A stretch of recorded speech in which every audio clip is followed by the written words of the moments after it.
있었더라. 아멘. 네, 우리 좌우에 계신 분들과 이렇게 인사하면 좋겠습니다. 우리 안에 영적 허기가 있습니다. 네, 그 요즘에 미슐랭 뭐 맛 음식 뭐 이런 게 굉장히 유행합니다. 이 미슐랭 레스토랑 그 컨설턴트가 이렇게 많이 이제 컨설팅을 하면서 요새 발견한 신기한 현상이 있다고 합니다. 뭐라고 표현을 했냐면 만복의 허기 이런 말 들어보셨습니까? 만복의 허기. 이게 뭐냐면 지금 요 앞에도 이제 저희 동네 카페 가면은 뭐가 써 있냐면 원래 빵은 밥을 먹고 먹는 겁니다라고 써 있어요. 동의가 되십니까? 요새 코로나 이후에 활성화된 산업이 뭐냐면 디저트 산업이라고 합니다. 밥을 먹고 끝을 나는 게 아니라 밥 먹고 또 뭐 마셔야 돼요?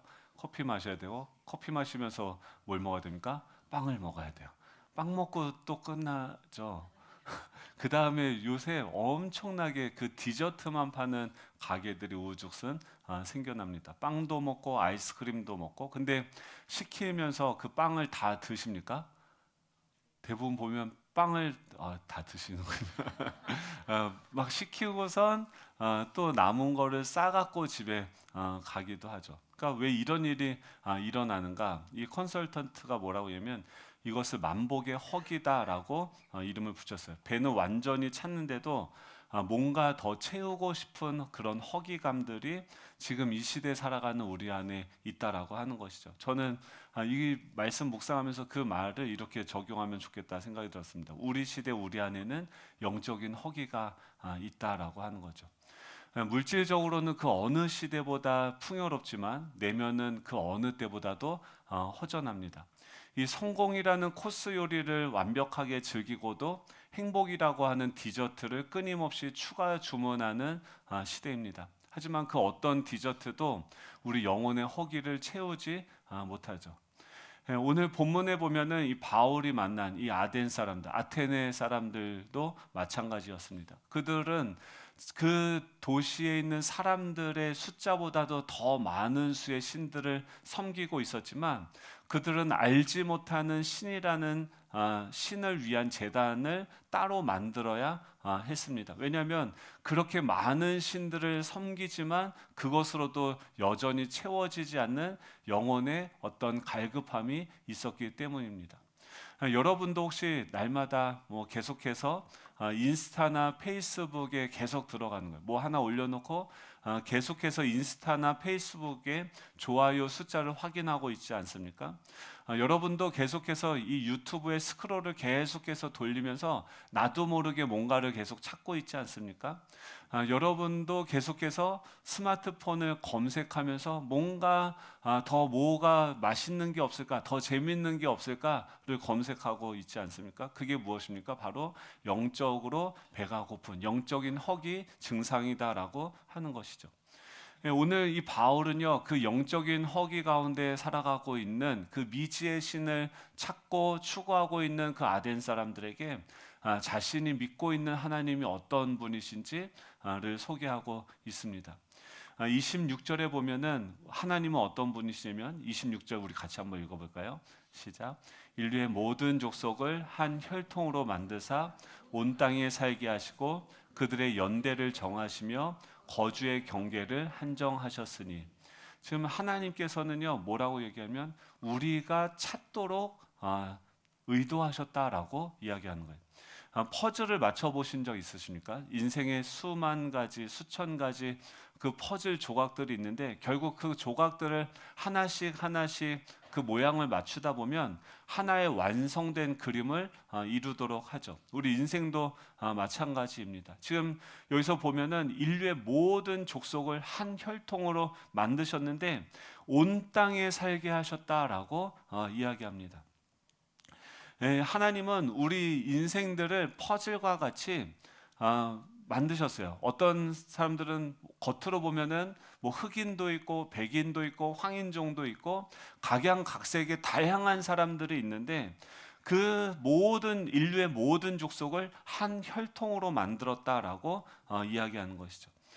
이게 뭐냐면 뿌리가 하나다.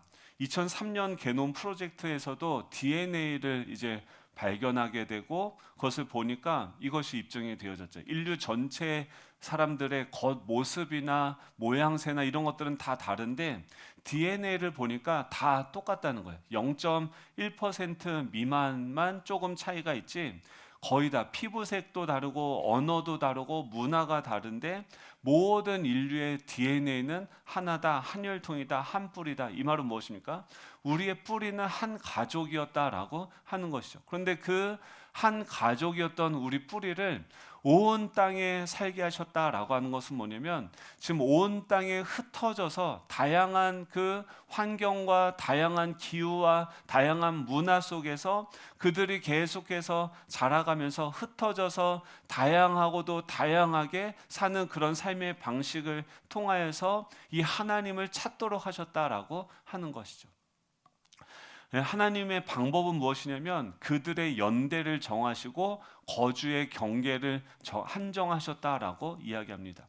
그들의 연대를 정하셨다라고 이야기해요. 마치 아이들이 학교 가면은 그 학교 등하교 시간을 정해주는 것처럼 지금 하나님께서 그 우리 인생의 학교의 그 시간들을 정해 놓으셨다는 거예요. 살아오면서 이제 되돌아보면요. 그 때가 있어요. 각 때가 있어요. 저도 수원에서 어렸을 때 뭐 이렇게 살던 그 때가 기억이 나요. 중학교 때, 초등학교 때 수원에서의 살았던 그 삶들. 제가 그 저희 화홍초등학교라고 모르시죠? 거기 다녔는데 고아원 친구들이 왔어요. 고아원 친구들이 왔고 제 짝은 엄마가 저희 학교 선생님이었어요. 그래서 놀이터에서 이렇게 그 정글짐 뭐 이런 거 있잖아요. 거기서 이상하게 저는 어렸을 때부터 어떤 생각, 난 고아와 같다는 생각을 계속했어요. 왜 그런지 모르겠어요. 하여간 부모님이 집에 없었어요. 그러니까 어렸을 때부터 이것도 얘기하면 이브 때 부모님 삐지시죠. 뭐 이러고 있는데 그 친구들하고 계속 얘기하면서 걔네들은 다 머리가 스포츠 머리예요. 그래서 뭐 이러다가 하루는 뭐 우리 같이 집을 자기들은 집을 가출할 거를 계획했다고 같이 하자고 했는데 오후 5시에 같이 만나기로 약속했는데 안 나갔어요. 그런 친구들이 있었고 또 한쪽에는 학교 우리 선생님 딸이 있었는데 얘는 아무튼 집에 시험지들이 있어요. 그래서 그 출판사마다 시험지가 이렇게 예상 문제지가 나오는데 그걸 다 공부하니까 맨날 만점이에요. 그래서 걔 덕을 봐서 막 성적도 한꺼번에 확 올라가서 맨날 맞다가 한 번 안 맞은 적도 있는데 뭐 그런 그 수원에서 살면서 제가 맛보았던 이 삶이라는 그것이 있죠. 정서가 있죠. 문화가 있죠. 그러다가 서울로 이사 가서 포경 수술하고 이사 갔는데 간 첫날 학교에 서울 애들은 싸납더라고요. 그래서 가자마자 싸우는데 걔가 발로 거시기를 차서 제가 잊지 못할 그 시간들을 보냈던 적이 있습니다. 그 안에서 지나왔던 그 시간들. 여러분들의 시간들이 있죠. 여러분들의 그 시간들이 있어요. 우리가 살아가다 보면 인생의 다양한 그 시간들을 경험하게 됩니다. 쓴맛과 같은 시간, 단맛과 같은 시간. 여러분 뭐 지금 뭐 너무 좋고 행복하십니까? 좀만 기다려 보시오. 어제 이제 결혼했는데 제가 결혼하면 맨날 이제 했으니까 어제 서약도 했거든요. 제가 뭐라고 하면 이제 조직의 쓴맛을 보길 축복합니다. 삼가 조의를 표합니다. 뭐 이런 걸 했는데 결혼하기 전에는 막 너무나도 아름답고 했었는데 결혼하고 나서 뭘 깨닫습니까? 내가 죽어야 사는구나. 이 가정이 사는구나. 자녀를 낳으면 어떻게 합니까? 와, 내 시간과 내 모든 것이 다 내 것이 아니구나. 근데 이게요, 그냥 그런 인생의 그 수업마다 그 시간마다 인생이 우리에게 가르쳐주는 그런 교훈들이 있고 그것들을 우리가 하나씩 하나씩 습득해 가면서 배워가는 것이죠. 지금 인생의 부유한 시간을 보내고 있다고 하면 또 빈곤할 때를 보내기도 하죠. 건강할 때를 보내기도 한다면 또 몸이 말을 안 들을 때도 경험하게 되죠. 지혜를 의지하며 나는 누구보다도 똑똑한 내 머리를 믿고 살았는데 이제 곧 우리 지혜의 평준화가 오는 그런 시대를 그 시간들을 우리는 거닐고 있는 것이죠. 이 말은 무엇이냐면 하나님이 그 시간, 그 연대를 정해 놓으셨다라고 하는 거예요. 그냥 단순히 우리 인생이 어떤 한 방향을 향해서 성공을 향해서 계속해서 일방적으로 달려가는 것이 아니라 때로는 성공하기도 하고 실패하기도 하고 단맛을 보기도 하고 쓴맛을 보도록 하나님께서 그 한계를 정해 놓으셨다는 거예요. 왜 이 시간들을 정해 놓으셨을까요? 왜 우리의 시간은 영원하지 않고 유년기부터 청소년기부터 청년기부터 장년기부터 이 노년기 이 시간들을 우리가 다양하게 맛보게 하는 것일까요? 마지막이 뭐예요? 땡땡땡땡. 야, 이제 종례 시간이 나오죠. 성범아, 이제 집에 와라. 밥 먹을 때가 됐다. 우리를 주님께서 부르시는 그 시간이 우리 인생을 향해서 달려오고 있죠. 지금 이 사도 바울이 그러는 거예요. 하나님께서 우리의 연대를 정하셨다. 그리고 그 시간들을 하나님이 붙들고 계시는 그 시간 가운데서 우리는 1교시, 2교시, 3교시, 4교시 수업을 들으면서 하나님께서 자신을 찾도록 하나님이 어떤 분이신지를 알도록 우리를 부르셨다라고 하는 거죠. 또 하나님께서 정하신 게 뭐냐면 거주의 경계를 한정하셨대요. 인생의 학교에서 각 반의 교실을 학년이 올라가면 각 반을 배정하듯이 그 반에 들어가면 그 공간 안에 새로운 사람들을 만나게 됩니다. 작년에는 정말 친했던 친구들과 이별하기도 하고 또 이제 새로운 친구들을 만나는 그 설렘도 있고 두려움도 있게 되는 거죠. 이 친구들과 어떤 관계들을 맺느냐에 따라서 올 1년이 결정이 되는 것처럼 하나님은 우리의 삶의 터전을 계속해서 옮기시면서 하나님을 찾고 맛보도록 하셨다라고 하는 거죠. 여러분, 인생의 정거장을 우리가 많이 지나왔어요. 제가 이번에 부산 가가지고 아내가 그 공항에서 그 호텔까지 그 모텔까지 이제 가는데 버스를 타고 가죠. 밤 늦게 비행기가 연착이 돼서 갔어요. 버스를 탔더니 49 정거장이더라고요. 그래서 제가 그냥 택시 타고 가자 했는데 버스 타고 가야 된다고, 돈 없다고 탔는데 49 정거장 가다가 토할 것 같아서 다시 내렸어요. 우리 인생에 보면 그런 정거장들이 있죠. 어쩔 때는 멀미가 나고 토할 것 같고 막 어떨 때는 그 터널과 같은 그 시간들을 보내는 정거장들이 있죠. 그런데요, 여러분, 만약에 다시 지나온 그 정거장을 여러분들이 만약에 20대 때로 다시 돌아가게 한다면 다시 돌아가시겠습니까? 저는 안 돌아갈 것 같아요. 그런 고민들이 있지 않습니까? 요새 그런 만화들이 많아요. 회귀 만화들. 근데 왜 돌아가기 싫으냐면 그때마다 다 그게 뭐 아픔으로, 내 안에 아픔으로 또 기쁨으로 다양하게 자리 잡고 있겠지만 가장 결정적인 건 뭐냐면 우리 저 세 자녀들을 지금 존재하고 있는 저 생명들이 없어지는 게 도저히 견딜 수가 없을 것 같다. 그 어떤 것보다도 더 위대한 그 존재를 경험하고 맛보기. 어제 막 제보이가 아빠 나 키가 180이 됐어. 이제 180된 인간이 없어지는 거예요. 과거로 돌아가면. 근데 그 시간과 공간의 그 경계들을 우리가 통과하면서 그때마다 레슨들이 있었죠. 그때마다 우리가 경험했던 교훈들이 있었죠. 그때 그렇게 아프지 않았다고 한다면, 그때 거기 살지 않았다고 한다면, 제가 중국에 살지 않았다고 한다면, 제가 향남에 오지 않았다면, 제가 구리에 살지 않았다면, 제가 조암에 오지 않았다면 절대 맛볼 수 없는 그 풍경들과 맛봄들이 있죠. 이 하나님께서 우리의 인생의 시간, 연대를 정하셨고 이 거주의 경계를 하나님께서 정하셨어요. 그리고 여기서 뭐라고 하면 정하셨다, 한정하셨다라고 하는 것은 뭐냐면 한계를 두셨다는 거예요.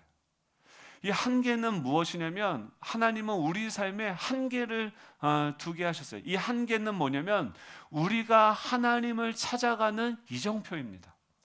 마치 아이가 미로를 찾기 할 때 미로가 있어요. 아무것도 보이지 않아요. 더듬으면서 가는데 벽이 나타나면 어떻게 합니까? 길을 가다가 거기서 멈추고 벽을 더듬으면서 다시 길을 찾게 되어지는 것처럼 우리 삶에 나타나는 그 한계는 그 다음 학년으로, 그 다음 반으로 우리의 어떤 여정을 한 걸음 더 나아가게 해서 하나님께로 나아가게 하는 그 길을 안내하는 표지판이 바로 이 한계인 것이죠. 그 목적은 무엇입니까? 그 한계를 두신 목적. 27절에 보면 이는 사람으로 하나님을 더듬어 찾아 발견하게 하심이로되 그는 우리 각 사람에게서 멀리 계시지 아니하도다라고 얘기해요. 하나님께서 우리의 시간의 한계를 나 지금 이게 너무 좋은데 이게 영원하면 좋겠는데 여러분 그 시간 금방 끝납니다. 또 난 청년의 때 지금 아니면 즐길 수 없어 했는데 결혼하면 또 다른 시간을 살게 되고 애를 낳으면 또 다른 시간들을 살게 되어지는데 그때마다 삶의 한계를 두시고 또 우리 지경의 한계를 두셔서 한계를 경험할 때마다 지금 그 한계를 두시는 목적이 무엇입니까? 사람으로 하나님을 더듬어서 찾아 발견하게 하시기 위해서 하나님께서 우리에게 그 한계를 선물해 주신다라고 하는 거죠. 여러분 하나님을 어떻게 찾았는지 하나님을 어떻게 알게 됐는지 한번 되돌아보십시오. 우리가 하나님을요 명확하게 현미경을 보듯이 명확하게 이해해서 하는 게 아닙니다. 예수님이 십자가에 달려 돌아가셨습니다. 예수님이 부활하셨습니다. 하나님이 당신을 자녀로 삼아주셨습니다. 이것이 하나님이 태초의 천지를 창조하셨습니다. 이것이 우리가 이해되어지고 명확하게 그것을 알아서 믿는 것입니까? 아니에요. 어느 순간에 나는 그때 그 고통 가운데 군대에서 그렇게 어떻게 살아가야 되는지 숨을 헐떡거리면서 살아가고 있는데 그때 어느 순간부터 하나님의 존재가 믿어졌어요. 이것은 무엇이냐면 하나님은 어떻게 찾아가냐면 더듬어서 찾아간다. 이 더듬어 찾다라고 하는 단어의 원어적인 의미는 뭐냐면 손으로 만져가며 찾는다는 거예요. 이것은 뭐냐면 그냥 하나님은 지식적으로 책을 보아서 아는 분이 아니라 그냥 다른 어떤 것들이 아니라 우리가 넘어지기도 하고 그 어둠 속에서 우리가 손으로 이 촉각으로 시각이 아닌 이 촉각으로 더듬으면서 보여지지도 않는다는 거예요. 그곳에서 더듬으면서 자다가 여러분 이렇게 스마트폰보다 이거 확 떨어진 적 있으십니까? 네, 확 떨어지면은 이제 옆으로 떨어지죠. 그러면은 불 켜기 귀찮으니까 어떻게 하면서 침대 옆에 이렇게 해가지고 이렇게 바닥에 스마트폰을 저만 찾는 것처럼 그러십니까? 여러분 그러다가 침대와 벽 사이에 빠져 보신 적 있으십니까? 그러면 또 그거를 다 밑에 있는 걸 안 들어가니까 재찬이를 불러가지고 너가 제일 얇으니까 좀 들어가 봐라 막 하면서 막 더듬으면서 그걸 찾는 거죠. 보이지 않는데 닿을 것 같은데 만져보니까 100원짜리도 만져지고 전에 잃어버렸던 지우개도 나오고 막 이러는 거죠. 더듬어 찾는 거. 요즘 세대는 어떻습니까? 모든 게 다 명확해요. 구글을 검색하듯이 쉽고 빠르게 찾을 수 있어야 돼요. 하나님도 그렇게 찾아요. 그냥 검색만 하면 하나님이 띠링하고 나타나도록 그렇게 하나님을 찾으려고 하는데 하나님을 찾는 것은 그렇지 않다는 거예요. 배달 어플처럼 정확하게 내가 원하는 것만 알고 싶은데 하나님은 그렇지 않다는 거예요. 나는 치킨이 먹고 싶은데 하나님은 죽을 보내시는 거죠. 내가 원하는 알고 싶은 하나님이 있는데 하나님은 내가 생각지도 못한 그 하나님을 우리 인생 가운데 오셔서 발견하게 하시고 보게 하시는 거죠. 마치 하나님은 어떤 분이냐면 숨바꼭질하는 것처럼 지금 여러분들이 지금 그 알지 못하는 그 신을 찾고 계십니까? 여러분 그 수많은 그 나무들 그 형상들에게 의미를 부여하면서 그 하나님을 찾고 계십니까? 그들에게 얘기하는 거예요. 하나님은 그렇게 눈에 보이는 것으로 계시는 것이 아니라 어떤 책에서 어떤 지식으로 관념으로 계시는 것이 아니라 하나님은 우리가 숨바꼭질하듯이 눈을 가리고 더듬으면서 찾으며 하나님께 나아오라고 여러분들을 초대하고 계십니다. 그분은 어떻습니까? 그는 우리 각 사람에게서 멀리 계시지 않습니다 라고 바울은 이야기합니다. 그러면서 이 28절에 하나님은 어떻게 만나야 되는지, 하나님은 우리가 하나님을 찾도록 의도하시고 그래서 우리의 한계를 경험하게 하시고 그때마다 어떻게 해요? 그 벽을 만나면 더듬으면서 하나님을 찾도록 하셨어요. 그 하나님을 찾는 것은 어떻게 만나냐면 관계로 만나는 거예요. 하나님은요, 그냥 책 속에 있는 어떤 지식이 아닙니다. 관념이 아닙니다. 그냥 하나님에 대해서 하는 것이 아닙니다. 하나님은 실제 살아계시고 우리와 가까이 함께하고 계시는, 실제로 존재하시는 그런 하나님이에요. 그러면서 바울은 뭐라고 얘기하면, 흥미롭게도 바울은 아덴 사람들에게 그들의 시인 그 아라투스와 클레안테스의 시를 인용하면서 그들에게 이야기합니다. 너희 시인 중에 어떤 사람들의 말과 같이 우리가 그의 소생이다라고 이야기합니다. 지금 여러분들 시 중에도 그런 말이 있죠. 그 시에 나온 것처럼 어떤 사람들의 말과 같이 우리가 그의 소생이다라고 하면서 본인들이 바울이 지금 믿고 있는 신은 어떤 분이신지에 대해서 소개를 하고 있어요. 그 당시에 29절에 보면 이와 같이 하나님의 소생이 되었은즉 하나님을 금이나 을이나 돌에나 사람의 기술과 고안으로 새긴 것들과 같이 여길 것이 아니니라라고 얘기해요. 이러면서 뭐라고 얘기하면, 그 아덴 사람들이 생각하는 신관이 무엇입니까? 그들이 생각하는 그 신은 어떤 분이냐면 저 멀리 있는 분이에요. 그래서 그 신전에는 가까이 하지만 우리가 만날 수 없는 분. 그래서 그 신들, 차갑고 그 무관심한 신들을 그 형상 가운데 새겨놓고 그것을 어떤 제품으로 만들어 놓고선 그 신들에게 내가 열심과 어떤 치성을 드려야지만 그 신이 혹여라도 나에게 관심을 가지고 나에게 올 수 있지 않을까라고 생각하면서 제물을 바치고 의식을 행함을 통해서, 이 종교적인 행위를 통해서만 만날 수 있는, 종교적인 활동을 하지만 관계는 없는 그런 신입니다. 금과 은과 돌로 만든 그런 우상들, 인격적이지 않고 차가운 아무 대답이 없는 그런 신들이에요. 그런 기계적인 신들을 향하여서, 그 기계적이라는 건 뭐예요? 인과론적이에요. 내가 이렇게 하면 이렇게 움직여. 어떤 공식이 있어요. 내가 1000번 절을 하면 10,000번 여기서 절을 하면 그 신이 우리의 기도를 들어서 자녀를 잉태를 할 수 있게 해준다 하면서 그들은 1000번, 10,000번 자신들의 어떤 종교적인, 기계적인 어떤 종교적인 활동을 통해서 그분께 나아가려고 합니다. 자신은 뭘로 만드는 거예요? 기계적인 신이라고 한다면 그 기계적인 신에 의해서 창출된 나는 하나의 제품에 불과한 거죠. 그들이 생각하는 그 신은 그냥 만들어 놓고 상관도 하지 않는 그런 신이었습니다. 그래서 제품과 자녀의 특징은 무엇입니까? 제품은 한번 만들면 끝이에요. 근데 자녀는 무엇입니까? 태어나면 시작하는 거예요. 지금 바울이 뭐라고 얘기하면, 우리는 그의 소생이다. 우리는 그냥 그 제품이 아니라, 만들어진 그 제품이 아니라 하나님이 낳은 그분의 자녀들이다. 하나님께서 우리를 태어나게 하셨고 지금도 계속해서 우리와 함께하며, 그래서 뭐라고 얘기합니까? 그를 힘입어 살며 기동하며 존재하느니라 라고 이야기합니다. 우리는 로봇이 아니라 관계적인 존재다라고 이야기합니다. 로봇은 무엇입니까? 프로그램을 입력한 대로 작동을 해요. 근데 자녀는 어떻습니까? 맨날 어떻게 변화되는, 어떤 마음, 맨날 변화되고 살아있다는 건 그렇지 않습니까? 살아있기 때문에 상처도 받고 변화도 받고 여러 가지 계속해서 움직이는 살아있는 생물인 것이죠. 우리는 그 살아있는 하나님에게서부터 관계적으로 태어나 있는 하나님의 자녀로서 이 땅 가운데 존재한다라고 이야기해요.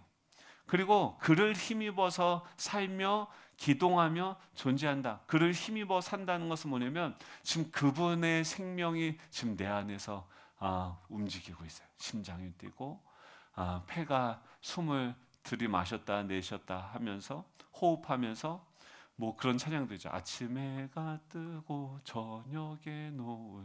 그냥 이거를 기계처럼 이 세상을 볼 때 이게 그냥 기계처럼 하나의 뭐 시계에 있는 어떤 태엽처럼 이걸 딱 맞춰놓고, 이 성경은요 이 시계가 아니에요. 그냥 딱 기계처럼 다 맞물려서 알아서 기계적으로 이 운명이 정해져서 그냥 막 움직여지는 이런 세상이 아니에요.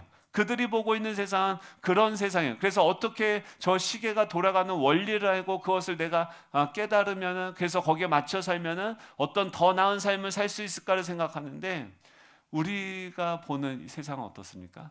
인격적인 그 하나님께서 아침해를 뜨게 하고 저녁에 노을이라는 그 작품을 만드시고, 봄의 꽃향기와 가을의 열매, 봄에 그 봄바람이 확 불면은 코스모스는 가을이죠. 그런 것들이 움직이면서 있는, 그래서 변하는 모든 시간들, 계절들, 그 순간들마다 우리는 뭐 합니까? 완벽하게 그 하나님을 인식하고 의지하며 지금도 우리에게 날마다 그 하루를, 오늘을 선물해 주시는 그 하나님과 인격적인 교제 가운데서 살아가는 거죠. 숨을 쉴 때도 기동한다, move, 움직인다는 거예요. 일상의 모든 움직임 속에서 하나님과 함께해요.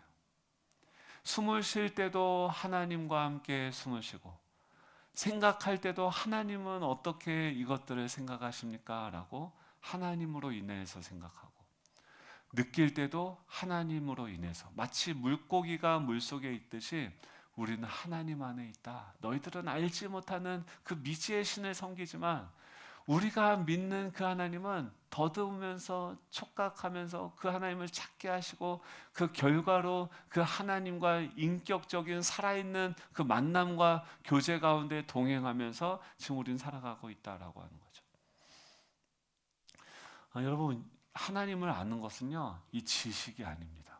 유튜브로 수영을 보고 배울 수는 있지만 실제로 물에 들어가지 않으면 수영을 배울 수 없습니다. 지식이 아니라 관계예요. 관계가 하나님을 만나는 열쇠예요.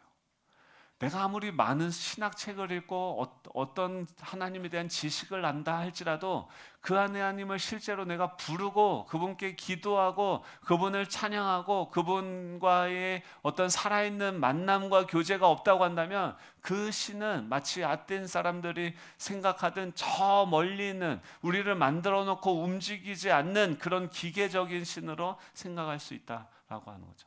이 아덴 사람들의 한계가 무엇입니까? 신전에는 가까이 갔지만 하나님과는 멀었어요. 신학은 발전했지만 관계는 없었습니다. 종교는 있었지만 인격적인 만남은 없었습니다. 여러분, 여러분들의 예배는 어떻습니까? 예배는 날마다 주일마다 와서 드리죠. 하나님과의 어떤 관계가 있으십니까? 성경을 우리가 읽지만 그 하나님과의 만남이 있으십니까? 기도는 하지만 그 교제가 있으십니까? 이 하나님과의 관계를 회복하려면 인식의 전환이 필요해요. 이 말은 뭐냐면, 하나님은 그냥 성경 속에서, 천국은 죽어서 가는 어떤 그 공간과 장소가 아니라, 하나님은 멀리 계신 분이 아니라, 의식으로만 만나는 분이 아니라, 주일에만 만나는 분이 아니라 지금 우리의 일상 가운데 찾아오셔서 인격적으로 살아서 호흡하시며 우리 가운데 계시다라는 이 인식의 전환이 필요하다는 거예요. 우리 일상 가운데 주님과의 그 만남과 교제가 필요하다는 거예요. 주일만 예배드리고 가서 그냥 기계처럼 살아가는 것이 아니라, 그 아침 출근하면서 하나님께 감사하고, 하나님 오늘 나에게 주신 이 생명을 너무나도 감사드립니다. 하나님 오늘 일하는 그 순간마다 기뻐하며, 하나님 와, 이렇게 일할 수 있는 것들, 이 일을 통해서 또 내가 배워가고 성장하고 우리 가족을 부양할 수 있는 그 은혜를 주시는 것을 하나님 너무 감사합니다. 일을 주시는 게 우리의 생존을 위해서가 아니라 하나님의 일하심을 배우기 위한 것이라고 한다면, 이건 설레는 것이 되어지는 거죠. 어려운 문제가 온다 하더라도 그것을 통해서 와, 하나님 이건 또 어떻게 풀어갈까요? 하나님 나에게 지혜를 주시고 성장을 하게 하실 줄 믿습니다. 여러분, 에덴 사람들은요 알지 못하는 신을 찾았지만 정작 가까이 계신 그 하나님은 알지 못했어요. 우리도 마찬가지입니다. 지금 하나님은요 지금 숨을 쉬듯이 우리와 함께하고 계시고 우리의 기도를 듣고 계시고 여러분들의 지난 그 한 주간의 삶을 현미경보다도 더 자세하게 들여다보고 알고 계세요. 지금 바울은 그 하나님, 인격적인 하나님, 관계를 통해서 지금 만날 수 있는 하나님을 소개하면서 그들에게 결단을 촉구합니다. 30절, 31절 우리 같이 읽어볼까요? 같이 읽겠습니다. 시작. 알지 못하던 시대에 하나님이 강가하셨거니와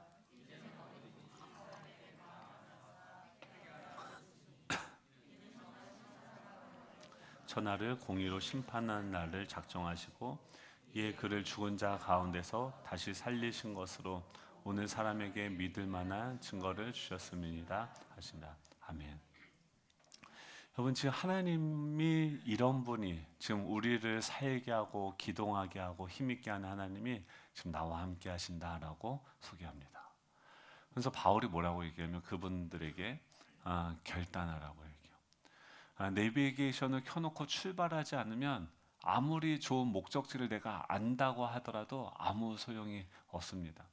이 영적인 내비게이션의 출발 버튼은 무엇이며 회개하는 거예요. 이제는 명하사 모든 사람에게 뭐라고 합니까? 회개하라. 하나님 없는 것처럼 내 힘으로, 내 지혜로, 내 능력으로 스스로 혼자 알아서 살아가려고 하는 그 자리로부터 벗어나서 회개하고 나에게 돌아오라고 주님께서 말씀하세요. 내 인생의 그 어느 때보다도 늘 함께하고 계시는 그 주님께서 수고하고 무거운 짐진 자들아 다 내게로 오라. 내가 너희를 쉬게 하리라.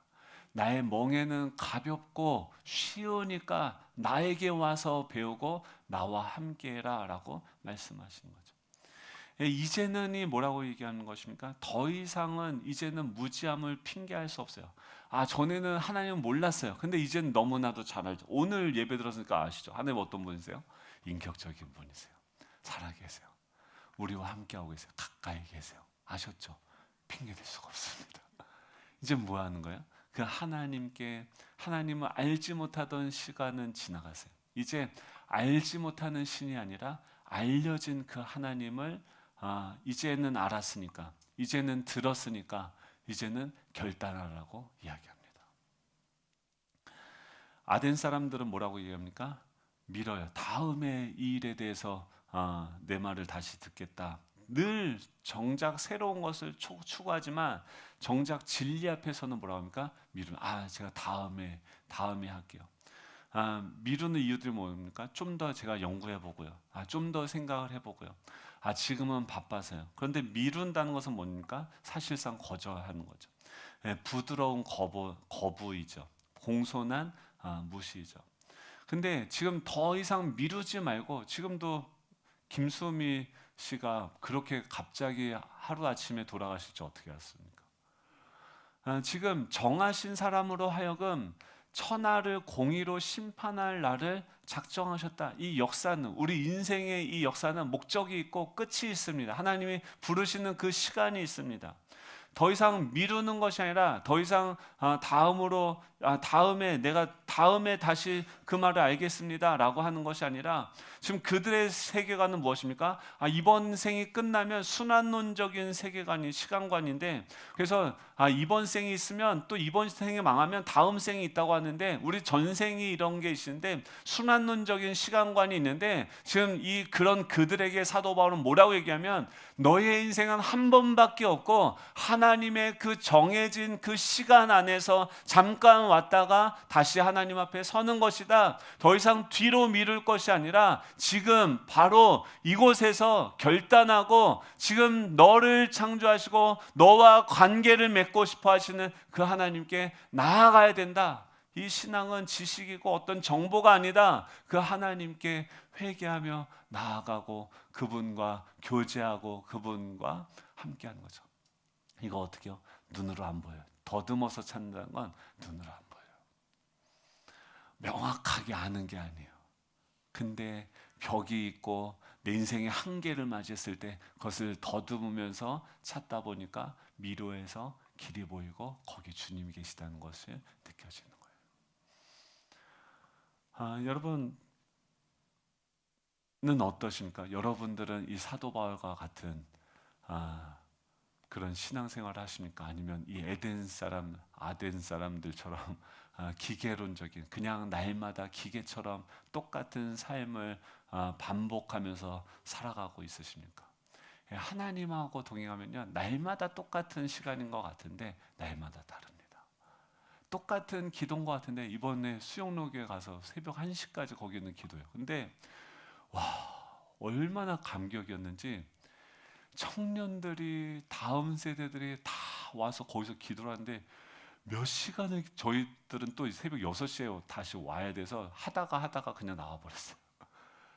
새벽 1시까지 기도를 하더라고요. 근데 와, 여기저기서 목장별로 그 또 공동체별로 모여서 거기서 서로 기도하면서 하는데 기도가 끝이 안 나요. 얼마나 부러웠는지 몰라요. 여러분, 우리 교회도 우리 예배도 살아있는, 왜 이걸 억지로 시킨다면 될까요? 안 돼요. 왜 그렇게 오랫동안 기도할까요? 사랑하게 된 거예요. 하나님하고 사랑에 빠진 거예요. 하나님을 사랑하면 기도하는데 시간이 어떻게 가는지 몰라요. 기도하는데 기도가 더 깊어져요. 하나님이 그냥 나와 함께하고 계시다는 거, 그거 하나만으로 모든 게 다 끝납니다. 내가 너와 함께하고 있고 내가 널 기뻐하고 너는 내 사랑하는 아들이다. 아멘.